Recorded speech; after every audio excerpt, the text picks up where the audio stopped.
اور کیا یہ عقل تو یہ کہتی ہے کہ اگر 66% میں الیکشن ہو رہا ہے تو جنرل الیکشن کروا دیں؟ یہ سمپل یہ ہے، اس میں کوئی لمبی بات نہیں ہے. اگر تو یہ چاہتے ہیں تو ہم ان کے لیے نیگوشیٹ کر سکتے ہیں کہ ہاں کس ڈیٹ پہ الیکشن ہو سکتا ہے. نہیں، وہ اگر کہتے ہیں آپ کو کہ بجٹ کے بعد الیکشن کروا لیتے ہیں، نہیں تو سوال ہی نہیں پیدا ہوتا نا.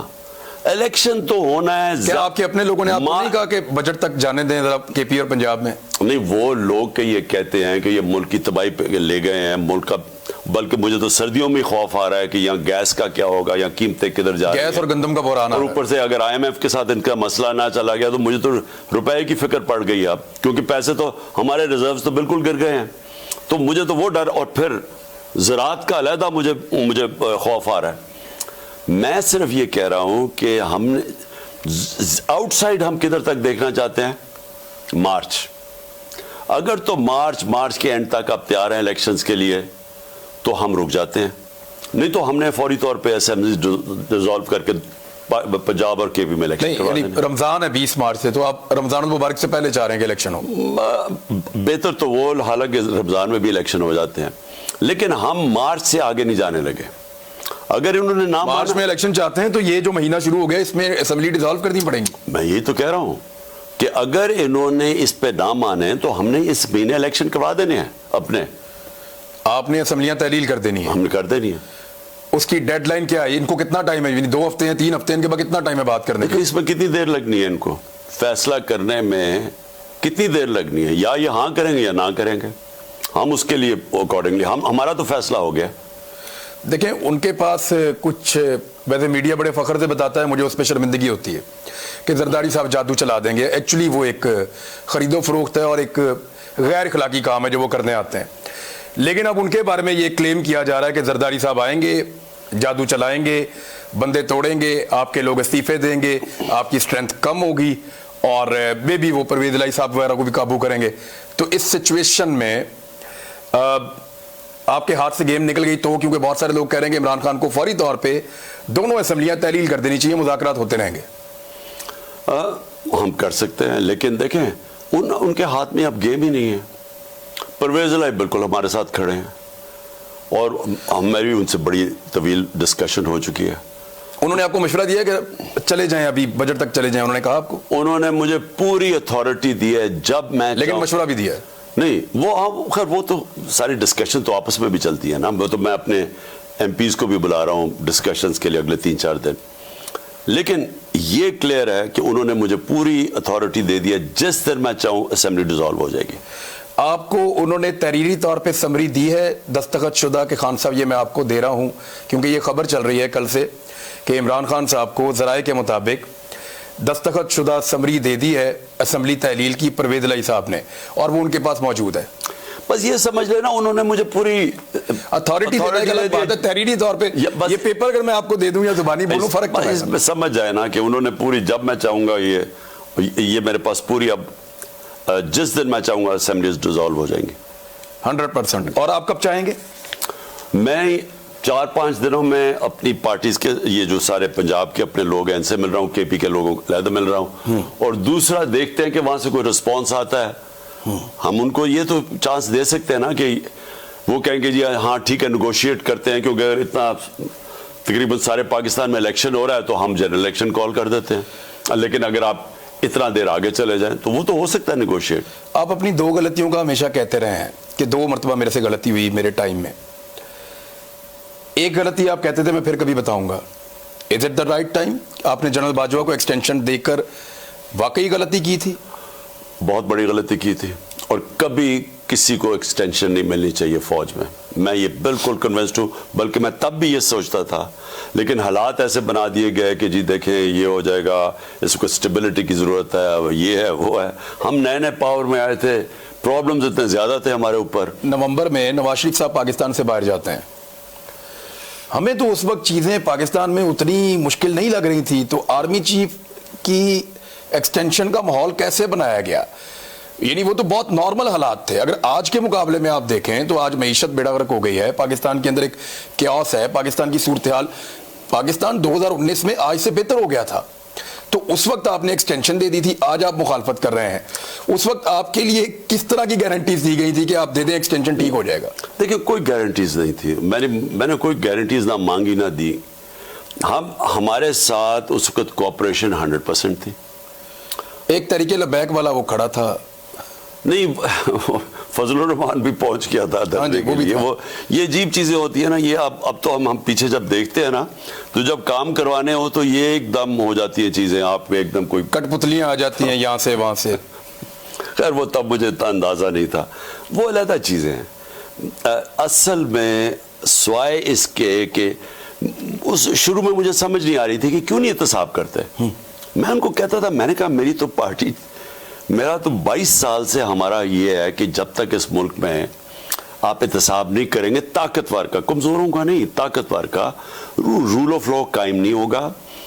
کوئی ملک آگے نہیں بڑھ سکتا جس کے اندر انصاف نہ ہو. جو رول آف لا ہے نا جی, کیونکہ میں نے تو باہر کے سسٹمز دیکھے ہوئے ہیں نا, تو آپ اگر آج یہ ملک ترقی کر گئے ہیں, خوشحال ہیں, برطانیہ ہے, یہ یورپ ہے, ان سب میں رول آف لا ہے. کوئی طاقتور قانون سے اوپر نہیں, کوئی قبضہ گروپ نہیں, کوئی تھانے کچہری کی پولیٹکس نہیں, کوئی پلاٹس کے اوپر قبضے نہیں ہو جاتے. لوگوں کو انصاف ملتا ہے, وہ پھر آزاد ہو جاتے ہیں, ان کے حقوق ہیں, وہ آگے نکل جاتے ہیں. میں ان کو یہ سمجھا رہا تھا کہ جب تک آپ ان کو نہیں نیچے لے کے آتے اور یہ اس طرح دندناتے پھریں گے, یہ ملک کو آگے نہیں چلنے دیں گے. میں ان کو سمجھاتا گیا, وہ کہیں آپ فکر نہ کریں, ہم یہ, اور وہ ان سے ڈیلز کرتے رہیں. وہ کبھی کسی کو 2 ہفتے اندر کوئی جیل میں گزار کے وہ پھر باہر آ جائے, گالیاں مجھے نکالے. کنٹرول میرے میں نہیں تھی, نیب تو میرے کنٹرول میں نہیں تھے, وہ تو ان کے کنٹرول میں تھی. یہ مین ڈفرنس تھا. اگر آپ میرے سے پوچھیں نا کہ پرابلم کدھر آ رہا تھا, وہ یہ تھا کہ یہ بلیو ہی نہیں کرتے تھے, یہ کرپشن کو بری چیز سمجھتے ہی نہیں تھے. تو یہ غلطی آپ سے ایکسٹینشن کی ہو گئی, اور اس کے بعد ساری جماعتوں نے مل کر جب ایکسٹینشن دی جنرل قمر جاوید باجوہ صاحب کو, جس طرح تمام اراکین پہنچے اور پہنچ کے انہوں نے ووٹ ڈالا, جیسے شادی میں پنجابی میں کہتے ہیں نیوندرا ڈالنے آئے ہیں. تو جس طرح شادی میں لوگ پیسے دینے آتے ہیں نا, بڑے آدمی کی شادی میں اپنا منہ دکھانے کے لیے کہ دیکھو میں بھی آیا اور میں نے پیسے دیے, اس طرح جنرل باجوہ کی ایکسٹینشن میں سب نے ووٹ ڈالا. اس وقت آپ کو حیرت نہیں ہوئی کہ باجوہ صاحب نے یہ سارے کیسے اکٹھے کر لیے؟ اس کے بعد تب سے مجھے فیلنگ ہوئی کہ انہوں نے بات چیت شروع کر دی تھی نون لیگ سے. اصل میں ان کی تب بات چیت شروع ہو گئی, جیسے وہ آئے جھوک در جھوک ووٹ ڈالنے, اور نہیں انہوں نے ان کو ادھر سے میرے خیال میں کوئی ایشورٹی بھی دی ہوگی. ایشورٹی تو خیر وہ سب کچھ دے دیتے تھے, لال بتی کے پیچھے تو سب لگ جاتے تھے, لیکن میرے خیال میں ادھر سے انہوں نے بات چیت ان سے شروع کی, جو آخر میں پھر جب یہ جنرل فیض کو ہٹایا گیا تب کلیئر ہو گیا کہ انہوں نے ان سے پھر فیصلہ کر لیا تھا مجھے ہٹانے کا. اعظم سواتی کے ساتھ جو ہو رہا ہے, اعظم سواتی پورے ادارے کے لیے ایک چیلنج بن گئے ہیں.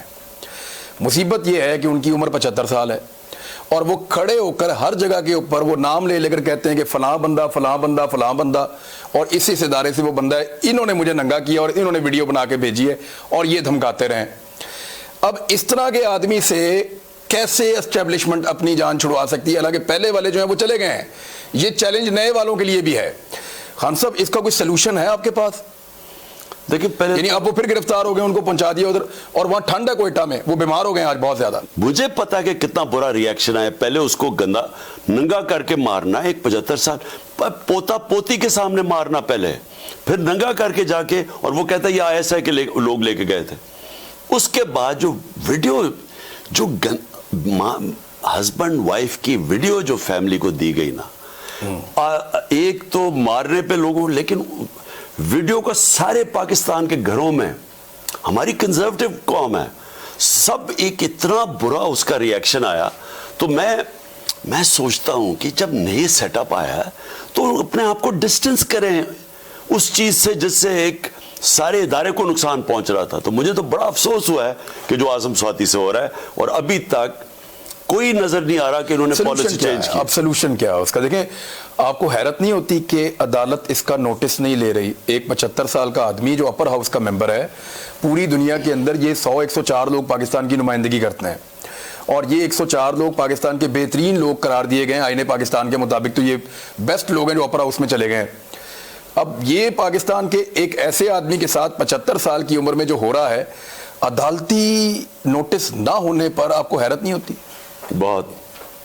میں بالکل عمران آپ سے کہوں گا کہ مجھے تو, میں ایک طرف اپنے قوم کو چاہتا ہوں کہ ہماری جوڈیشری کی عزت کریں, کیونکہ بہت ضروری ہے کہ اصل میں تو جو میرے ہاتھ ساری تحریک تھی انصاف کی 26 سال پہلے، اس کا مقصد ہی رول آف لا ہے. رول آف لا امپلیمنٹ کرتا ہے آپ کی جوڈیشری. اب جب جوڈیشری یہ تماشا دیکھ رہی ہے ظلم ہو رہا ہے اور بار بار لوگ اس کی طرف دیکھ رہے ہیں، میں تو حیرت ہے کہ وہ ایکٹ ہی نہیں کر رہا ہے اس کے اوپر. دیکھیں سو موٹا ایکشن لے لیا، 12 بجے عدالتیں کھلوا لی، وہ اس کے اوپر الیکشن لے لیا وہ اسپیکر کی رولنگ پہ. اور یہ اتنا بڑا ایک انٹرنیشنل ایشو بنتا جا رہا ہے، ساری دنیا میں اس کی خبریں گئی ہیں کہ سینیٹر سے یہ ہو رہا ہے، اور اگر سینیٹر سے یہ ہو سکتا ہے تو باقی تو کوئی بھی سیف نہیں ہے. ارشد شریف کے لیے ہم نے درخواست کی لوگوں سے، اور لوگ لاکھوں کی تعداد میں خطوط لکھ رہے ہیں اور سپریم کورٹ کو روز کہہ رہے ہیں کہ ایک انڈیپینڈنٹ جوڈیشل کمیشن بنا کے اس کی انکوائری کریں.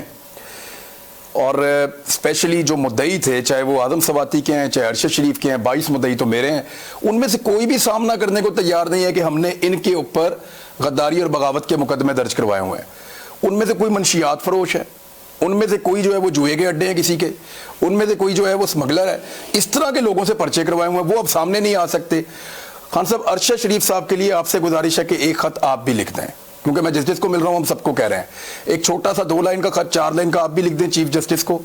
تو کیا آپ لکھیں گے اور آپ اس کو کیا سمجھتے ہیں؟ دیکھو، ہم نے تو اپروچ کیا ہوا ہے چیف جسٹس کو 3 چیزوں کے اوپر، اعظم سواتی، ارشد شریف اور میں جو کہ ایکس پرائم منسٹر ہوں. میرے اوپر یہ گولیاں ماری گئیں، 3 گولیاں لگی مجھے، اور میں اپنی ایف آئی آر ہی نہیں کٹوا سکا. اپنی گورنمنٹ کے ہوتے ہوئے پنجاب میں، اپنی پولیس کے ہوتے ہوئے، میں جو میرا رائٹ ہے. دیکھیں ایف آئی آر لوگوں کو سمجھ نہیں آتی. ایف آئی آر کا مطلب ہوتا ہے جو افیکٹڈ پارٹی ہے اس کا یہ حق ہے کہ میں پہلی فرسٹ انفارمیشن رپورٹ میں بتاؤں کہ کون لوگ ذمہ دار ہیں. میں 2 مہینے سے میں کہتا آ رہا ہوں کہ میرے اوپر یہ واردات ہونے لگی ہے، کیونکہ مجھے تو انفارمیشن تھی ساری اس کی. میں ایسے تو نہیں بولا، مجھے تو پتا چلتا جا رہا تھا. میں اس کو تو نام لے نہیں سکتا تھا، ہر چیز رجسٹرڈ تھی، لیکن مجھے پتا تھا کہ کیا کرتے جائے، کس نے ویڈیو بنائی، اس کے بعد یہ کوئی وقار ستی ان کا چمچہ ہے، یہ اسٹیبلشمنٹ کا، ان کا آئی ایس آئی کا، اس نے کیسے اس کو اٹھایا، پھر اس کو پی ٹی وی کے اوپر 4 دن چلایا، پھر یہ مریم نے اور جاوید لطیف نے پریس کانفرنس کی. ہمیں تو سارا پتا ہے کہ انہوں نے بلڈ اپ کیسے کیا کہ یہ جنونی انتہا پسند، اور اس کے الفاظ ایگزیکٹلی وہی ہیں. اور اچھا گمراہ کرنے والے لفظ وہ وہاں پہ ٹیلی ویژن پہ بھی، ہر ٹویٹ کے اندر بھی، اور وہ جو مارنے والا اس نے بھی وہی الفاظ استعمال کیے. اور اس مارنے والے نے پہلی چیز کی کہ میں اکیلا ہوں. جے آئی ٹی کی رپورٹ ہے کہ کم از کم 2 تو ڈیفینیٹ شوٹر تھے، تیسرا شوٹر کی بھی وہ بات کر رہے ہیں. 3 لوگ تھے جنہوں نے یہ کر رہا تھا. تو وہ اس نے اکیلا کیوں کہا؟ کیونکہ وہ طوطے کو پڑھایا گیا تھا. اور پڑھایا کس نے گیا تھا؟ یہ ڈرٹی ہیری نے پڑھایا تھا اس کو، اور اس کے ساتھ ملے ہوئے تھے یہ سارے جنہوں نے پورا ان کی رانا ثناء اللہ قاتل اور یہ شہباز شریف، یہ ایکسٹرا جوڈیشل کلنگ اور مارشل لاء کا قاتل، انہوں نے مل کے پلان کیا تھا. اور میں اپنی ایف آئی آر نہیں ریکارڈ کروا سکا. اب جو تسنیم حیدر کہہ رہا ہے برطانیہ میں، وہ اپنے آپ کو خطرے میں ڈال رہا ہے ہلاکت میں. وہ کہہ رہے جی نواز شریف نے شوٹرز کی اویلیبلٹی کے اوپر بات کی تھی میری موجودگی میں، اور مجھے کہا گیا تھا، جس کا بعد میں نے انکار کیا تھا. تو وہ آپ اس کو اہمیت دیتے ہیں یا اس کو بائی کرتے ہیں؟ دیکھیں مجھے موٹیو کس کا ہے، کون چاہتا تھا کہ عمران خان مر جائے؟ وہ چاہتے تھے لوگ جن کو خطرہ تھا کہ اب الیکشن میں اس کا مقابلہ نہیں کر سکتے، اور اگر الیکشن میں مقابلہ نہیں کر سکتے تو اچھا ڈسکوالیفیکیشن، توشہ خانہ، فنڈنگ کیس، وہ سارے بیچارے بیٹھ گئے ہیں. وہ ان کو پتا کہ وہ کیس ہے ہی نہیں، عدالت میں باہر چلے جائیں گے، وہ کیس ہی نہیں ہے. تو کدھر اینڈ میں پبلک بڑھتی جا رہی ہے. انہوں نے سمجھا کہ پبلک اب کم ہوگی.